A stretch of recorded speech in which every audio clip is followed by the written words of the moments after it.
अस्सलाम वालेकुम नाज़रीन, DMH न्यूज़ के साथ मैं अफजल यूबी। नाज़रीन, पंजाब बार कौंसिल के ज़ेर तमाम फ़लस्तीन के भाइयों के साथ ज़ाहिर यकजहती के लिए एहतजाज रिकॉर्ड करवाया गया। जी बिल्कुल, पंजाब बार कौंसिल के बाहर फ़लस्तीन के भाइयों से ये ज़ाहिर यकजहती के लिए एहतजाज किया गया है। इस हवाले से मेरे साथ मौजूद है मैडम रुशदा लोधी साहिबा। आप MBA भी हैं, मेंबर पंजाब बार कौंसिल भी हैं।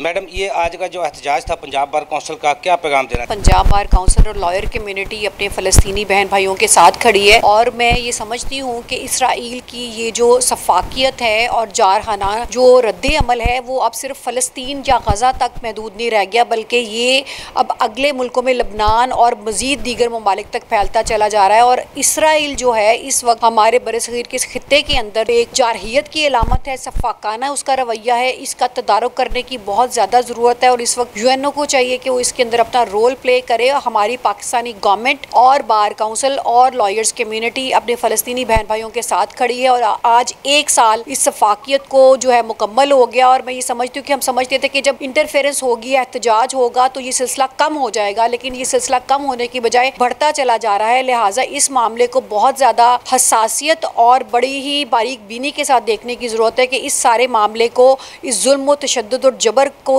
रोका जाए और हम इस मुश्किल घड़ी में अपने फ़लस्तीनी बहन भाइयों के साथ खड़े हैं। जी बिल्कुल, आपने मैडम की गुफ्तगू सुनी। आज एक साल मुकम्मल हो चुका है इसराइल का हमला जो फ़लस्तीन पर हुआ था और आज भी फ़लस्तीनी डट कर खड़े हुए हैं, वो जंग जीत चुके हैं और पूरी उम्मत मुसलमान पाकिस्तान समेत उनके साथ खड़ी है और उनके शाना बशाना खड़ी है।